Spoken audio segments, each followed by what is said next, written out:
আমি এই চিত্ৰটোৰ সহায়ত তোমালোকক দেখাব বিচাৰিছোঁ যে আমাৰ অঞ্চল এলেকাবিলাকত বহু পৰিমাণে পানীত আইৰণ।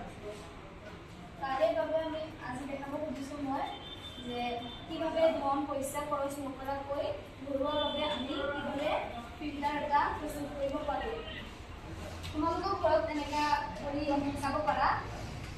তো ফাৰ্ষ্টত আমি লৈছোঁ এটা ষ্টেণ্ড, তাৰপিছত দুটা অলপমান ডাঙৰ চাইজৰ পাত্ৰ দুটামান ল'লোঁ।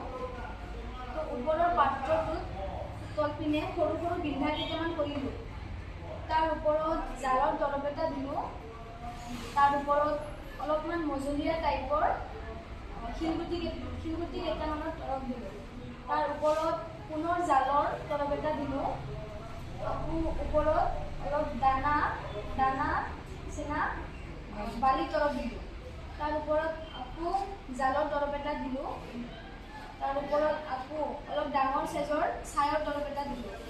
তাৰ ওপৰত আকৌ জাল দিলোঁ, জালৰ তৰপটো। তাৰ ওপৰত অলপমান মজলীয়া টাইপৰ শিলগুটিৰ তৰপ এটা দিলোঁ। তাৰ ওপৰত সাধাৰণ পানীটো ঢালিলোঁ। তাৰপিছত পানীখিনি লাহে লাহে তলৰ পাত্ৰটোত জমা হ'বলৈ ধৰিলে লাহে লাহে। তাৰপিছত সেই পানীখিনি জমা হোৱাৰ পিছত এইখিনি পানীখিনি বিশুদ্ধ হয় আৰু সেই পানীখিনি আমি প্ৰয়োজন সাপেক্ষে ব্যৱহাৰ কৰিব পাৰোঁ। তোমালোকে চবেই এনেকুৱা পদ্ধতি ব্যৱহাৰ কৰি ধন পইচা খৰচ নকৰাকৈ তোমালোকে ঘৰত এনেকুৱা ব্যৱস্থাটো ল'ব পাৰা। জানাই যে আমাৰ স্কুল এলেকা অঞ্চলবিলাকত বহুত পৰিমাণে আইৰণ।